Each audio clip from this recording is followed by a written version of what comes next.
समुद्र मंथन के 13वें दिन विष्णु जी के अवतार भगवान धन्वंतरी एक हाथ में आयुर्वेद और दूसरे हाथ में अमृत कलश लेकर प्रकट हुए थे।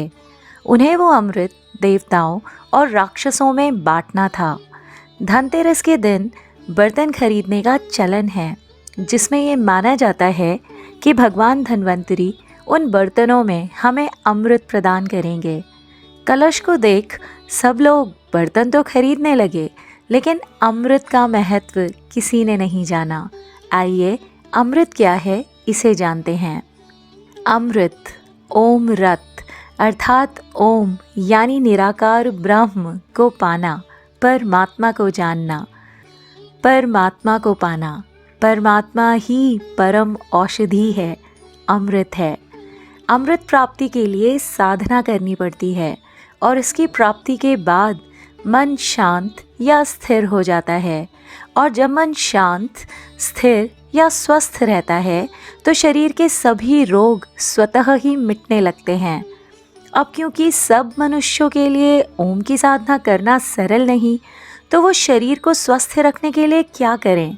तो वो आयुर्वेद का सहारा ले सकते हैं।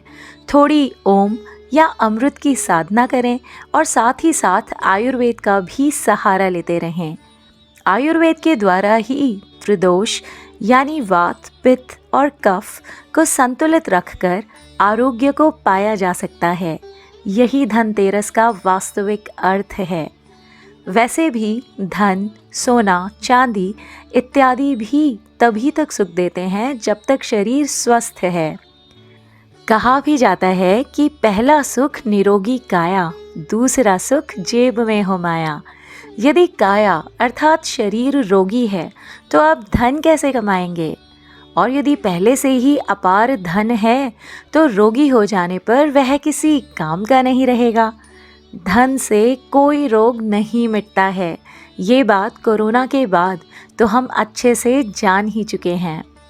तो कितने भी बर्तन खरीद लें, सोना चांदी खरीद लें, यदि आरोग्य नहीं तो सब व्यर्थ है। ये बात जितना शीघ्र समझ आ सके उतना ही धनतेरस का वास्तविक लाभ मिल सकेगा।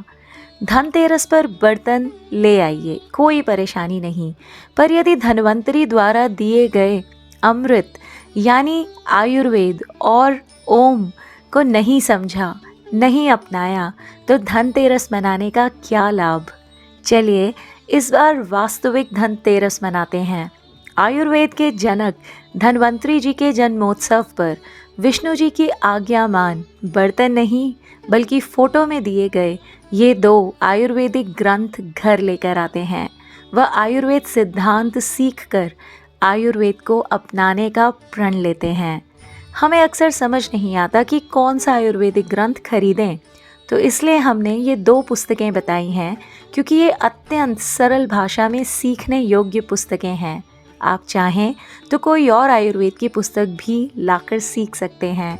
धनतेरस की हार्दिक शुभकामनाएं।